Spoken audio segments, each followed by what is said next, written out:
බුදුරජාණන් වහන්සේ දැකීම ශ්‍රාවකයන් වහන්සේ දැකීම. තුර රුවන්වැලි මහන්සෑය දැකීම, ජයසිරි මහ බෝසමිඳු දැකීම, ධාතුන් වහන්සේලා දැකීම, අරහත් ධාතුන් වහන්සේලා දැකීම, ශ්‍රාවක සංගරුවන දැකීම, පිහිටි සද්ධාවෙන් පිහිටි ප්‍රේමයෙන් ඒකාත්මික වුණ පහන් බවින් ඒ දැක්ම දකිනකොට තමයි දස්සන අනුත්තරිය වෙන්නේ. තුට ඒ දැක්ම යාව සසරින් එතර කරවනවා. අන්න ඒ පහන් බවට හානි වෙන නිසා තමයි ෆෝන් උස්සගන්න එපා, ෆොටෝ ගහන්න එපා, හිත ඒකාත්මික කරන්න මේ මොහොතට කියලා කියන්න. ඒ මොහොතට හිත ඒකාත්මික කරන්න කියලා. නැත්නම් ඔයාලා ෆොටෝ ගන්නවට තරහට නෙවෙයි. ඔයාලා ෆොටෝ ගහලා ඒවා පස්සේ බලනවට තරහට නෙවෙයි. ඒවා බල බලා ඔයාලා සතුටු වෙනවට තරහට නෙවෙයි. එහෙම නෙවෙයි. මේ මොහොතට හිත ඒකාත්මික කරන්න ඕන නිසා ඒක කියන්නේ. එතකොටයි ඒක දස්සනානුත්තරිය බවට පත් වෙන්නේ. පින්වතුනි, මේ බුදු කෙනෙක් දැකලා ඒ අත් දෙක එකතු කරන එක ෆෝන් එකක් උස්සනවට වඩා අත් දෙක එකතු කරන එක ගැන මේ බලන්නකෝ ලස්සන විස්තරයක්. ඔබ අහලා දෙනවා මට්ට කුණ්ඩලි. අදින්න පුබ්බක කියන්නේ එයා දෙන්නේ නැහැ.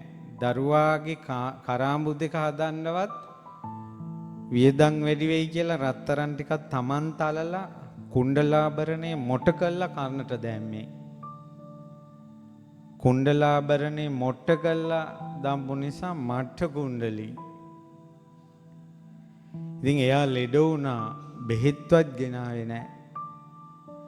මැරෙයි කියලා හිතෙනකොට තමන්ගේ එකම පුතා පිළිකන්නට දැම්මා. ගේ ඇතුලේ තියාගත්තේ නැහැ. පිළිකන්නේ වැතිරිලා ඉන්නකොට බුදු සමිඳු දැක්කා. මට්ට කුණ්ඩලි සංසාරේ කරපු පිනක් නැහැ. සසරේ බුදුවරුන්ට හිත පහදවලා තියෙනවා. ස්තූප වලට හිත පහදවලා තියෙනවා. බුදුවරු දකින්නකොට, ස්තූප දකින්නකොට, සංඝයා දකින්නකොට ඇඟිලි එකතු කරන්න පුරුදු වෙලා තියෙනවා. බුදු සමිඳු අඳුරු ගුහාවක දැල් වෙන ගිනිසිලක් වගේ මට්ට කුණ්ඩලිගේ හැකියාව දැක්කා. ඒකයි ඒ පුරුදු කරන්න කියන්නේ. බුදුරජාණන් වහන්සේ සඩ්වරණ බුද්ධ රශ්මිය විහිදෙව්වා. ඔහු ඇතිරේ හිටපු පිළිගන්නට. ඒ සඩ්වරණ බුද්ධ රශ්මියේ ලස්සන දේ දුන්නකටත් එයා පුදුම කාන්තියක්. ඇඟේ රෝමෝද්ගමනය වෙනවා. ඒ පාඩ දැක්කම ඔහු අමාරුවෙන් හැරී බැලුවා. ලස්සන බුදු සමිඳු දැක්කා. අමාරුවෙන් අත් දෙක එකතු කරගෙන මෙහෙම බලාගෙන හිටියා. අත් එකතු කළා. බුදු සමිඳු වැඩියා. ඔහුගේ දැස් පිය වුණා. ඒ තමයි මනුස්ස ලෝකේ අවසාන දර්ශනය. අවසන් මොහොතේ ඔබ පතන්නේ බුදුබණ පදයක් සවන වැකේවා.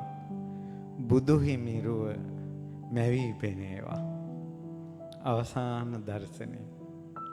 ඔහු මිය ගිහිල්ලා 12 යුදුම් තව්තිසා දිව්‍ය විමානයේ උපන්නා.